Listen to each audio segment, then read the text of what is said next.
स्थापना करने वाले प्रथम शासक बप्पा रावल, जिन्हें काल भोज के नाम से भी जाना जाता है। इन्होंने सिंधु नदी की पश्चिम की ओर से बढ़ते आक्रमणों को सदियों तक रोके रखा। इन्हीं के वंशज महाराणा कुंभा हुए, जिन्होंने अपने शासनकाल में 33 किलों का निर्माण करवाया, जिनमें विश्व प्रसिद्ध कुंभलगढ़ और चित्तौड़गढ़ का विजय स्तंभ मुख्य हैं। इसी राजवंश में एक और महाप्रतापी राजा राणा सांगा हुए, जिनका साम्राज्य अफगानिस्तान तक फैला था, जिनका जीवन चरित्र शौर्यपूर्ण गाथाओं, त्याग और बलिदान से भरा है। युद्ध के दौरान उनके शरीर पर 80 घाव लगे थे, जिनमें एक आंख, एक हाथ और एक पांव बुरी तरह से जख्मी होते हुए भी स्वाभिमान की रक्षा के लिए युद्ध में वे सदैव तत्पर रहे। पराक्रम और बलिदान की इस गाथा में एक नाम पन्नाधाय भी है, जो कि एक गुर्जर जाति की धाय मां थीं, जिन्होंने अपने पुत्र चंदन का बलिदान देकर राणा उदय सिंह की रक्षा की, जिनके पुत्र महाराणा प्रताप हुए। महाराणा प्रताप का जन्म पाली जिले के अखेराज सोनगरा की पुत्री एवं महाराणा उदय सिंह की महारानी जयवंत कंवर की कोख से विक्रम संवत 1597 में अर्थात 9 मई 1540 को कुंभलगढ़ में हुआ।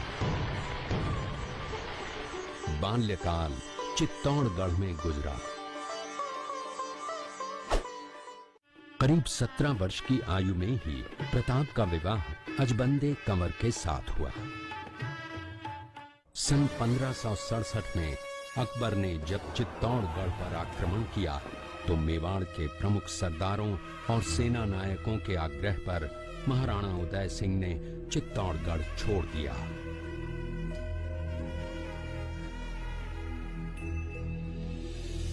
मुगलों के प्रति उनमें घृणा के भाव जागृत हो गए। अपने देश, कुल, गौरव और मातृभूमि की मर्यादा के लिए प्राण न्योछावर करने वाले योद्धाओं और ललनाओं से प्रताप ने न केवल सीख ली, बल्कि ये घटना उनके जीवन का आधार बन गई। अपने पिता के साथ दुर्गम पहाड़ों में रहने के बाद प्रताप ने गोगुंदा में अपना पड़ाव कायम किया। फरवरी 1572 को महाराणा उदय सिंह का देहांत हुआ।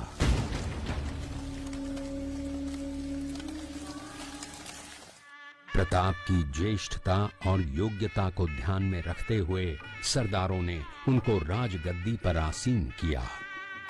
होली के दिन उनका गोगुंदा में राज तिलक हुआ।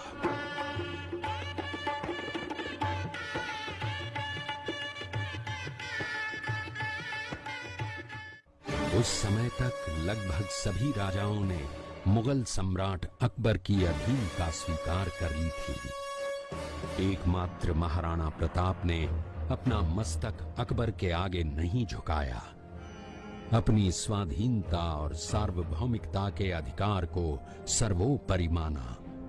अपने दृढ़ निश्चय का परिणाम प्रताप अच्छी तरह जानते थे। प्रताप मुगलों से लोहा लेने की तैयारी में जी जान से जुट गए।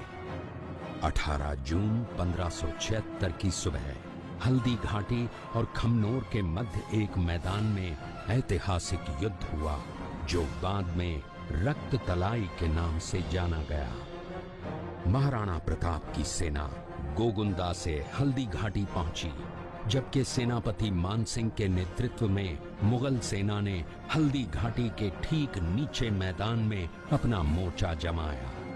मुगल सेना के हरावल दस्ते द्वारा घाटी में घुसपैठ करने के प्रयास की प्रतिक्रिया स्वरूप महाराणा प्रताप की सेना मुगलों पर टूट पड़ी।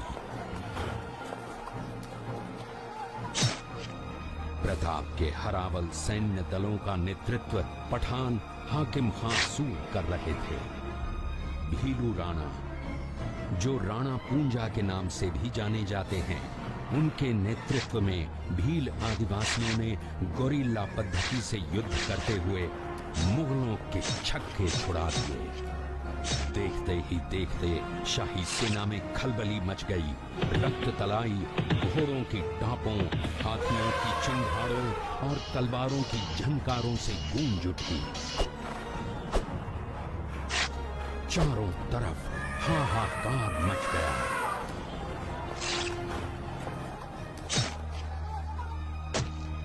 युद्ध का घटनाक्रम अचानक उस समय बदल गया जब प्रताप ने अपने घोड़े चेतक को एड़ लगाकर मानसिंह के हाथी पर चढ़ा दिया और उस पर भाले से भरपूर वार किया।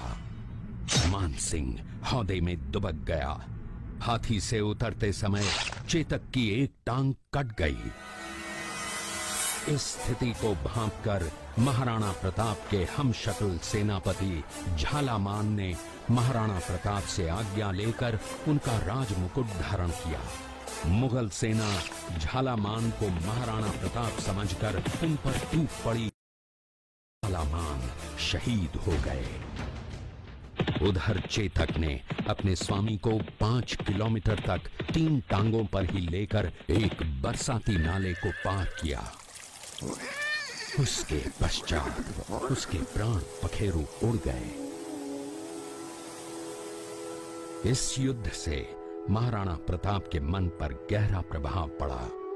परिणाम स्वरूप उन्होंने मुगलों पर विजय प्राप्त करने तक राजसी ठाट बाट छोड़ने और पत्तों पर भोजन करने का प्रण लिया, जिसे उन्होंने जीवन भर निभाया। महाराणा प्रताप ने अपना सैन्य बल बढ़ाकर सर्वप्रथम अरावली पर्वत की घाटियों में बसे दिवेर पर चढ़ाई कर विजय प्राप्त की। इसके बाद कुंभलगढ़ पर भी विजय प्राप्त की।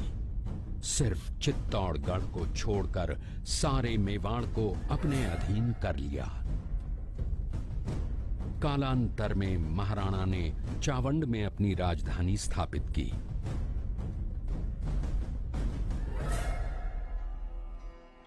19 जनवरी 1597 को राणा प्रताप ने मात्र 57 वर्ष की आयु में इस संसार से प्रयाण किया।